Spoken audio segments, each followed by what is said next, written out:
Monsieur le commissaire, messieurs les présidents, mesdames, messieurs, chers amis, je suis particulièrement fière et heureuse de vous accueillir au nom de l'Association française des managers de la diversité pour cette table ronde.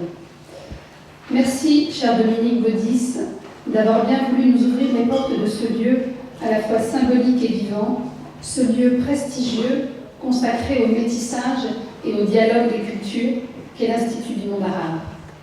Merci aux présidents de ces grands groupes industriels et de services que sont Adecco, Veolia Environnement et Vinci d'avoir bien voulu répondre à notre invitation et nous apporter leur témoignage de la réalité de ce qu'ils vivent et ont mis en pratique dans leur entreprise en matière de promotion et de gestion de la diversité.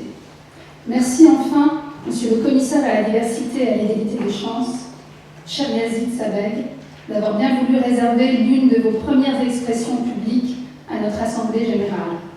C'est un honneur auquel tous les membres de la FMD sont très sensibles. Votre nomination en tant qu'homme d'entreprise et entrepreneur est un signe fort que nous saluons. Votre parcours, votre engagement, votre détermination sont autant de garanties de ce que votre action sera réelle et efficace.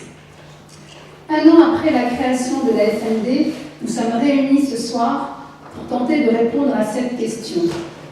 Où en sont les entreprises et comment aller plus loin au moment de la mise en place du commissariat à la diversité et à l'égalité des chances? La FMD a pour mission de mobiliser en un même lieu les professionnels chargés de promouvoir la diversité et les managers opérationnels qui la gèrent au quotidien.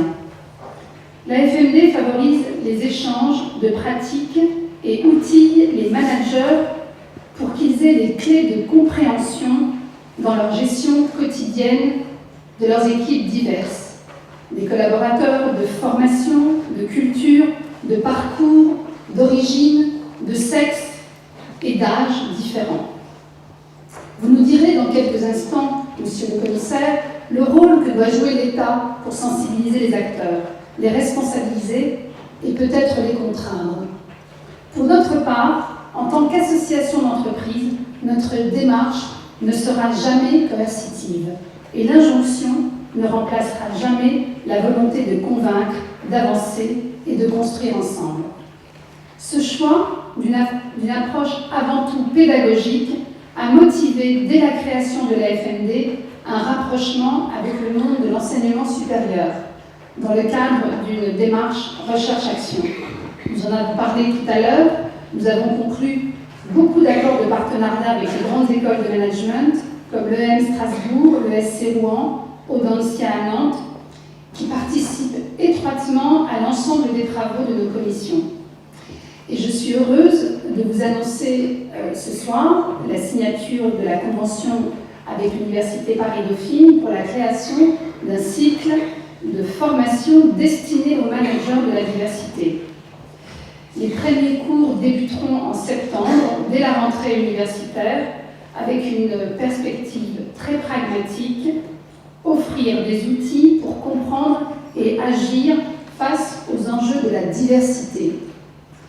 Ces enjeux sont désormais bien connus.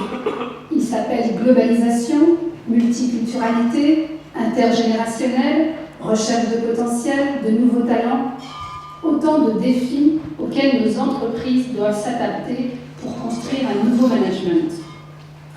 La FMD et les entreprises qui nous ont rejoints partagent en effet cette approche multidimensionnelle de la diversité. La diversité, ce n'est pas seulement les Noirs et les Arabes. La diversité, c'est la question des femmes, des seniors, des handicapés, des jeunes victimes de discrimination. Des discriminations dont les 2/3 ont lieu aujourd'hui, contrairement à ce que l'on pourrait croire, non pas à l'embauche, mais pendant le déroulé de la carrière et tout au long du parcours professionnel. Mes chers amis, la diversité est un défi, mais je suis convaincue que c'est aussi une formidable opportunité. Les représentants des entreprises réunies ce soir savent que discriminer est anti-économique. Les entreprises ne sont pas là pour donner des leçons, mais comme nos grands témoins de ce soir, pour montrer des exemples, partager leur expérience, car la diversité ne se décrète pas, elle se construit ensemble dans la conduite du changement. Je souhaite que cette table ronde soit aussi une occasion de présenter la démarche de progrès des entreprises sur le terrain de la lutte contre les discriminations et la valorisation du capital humain. Cher Yazid, Monsieur le Commissaire, sachez que nous sommes prêts à apporter notre contribution, notre savoir-faire, nos expertises pour vous accompagner dans votre mission. Messieurs les Présidents, Monsieur le Commissaire, je vous remercie une nouvelle fois d'être à nos côtés ce soir et me réjouis par avance de la richesse de nos échanges. Merci.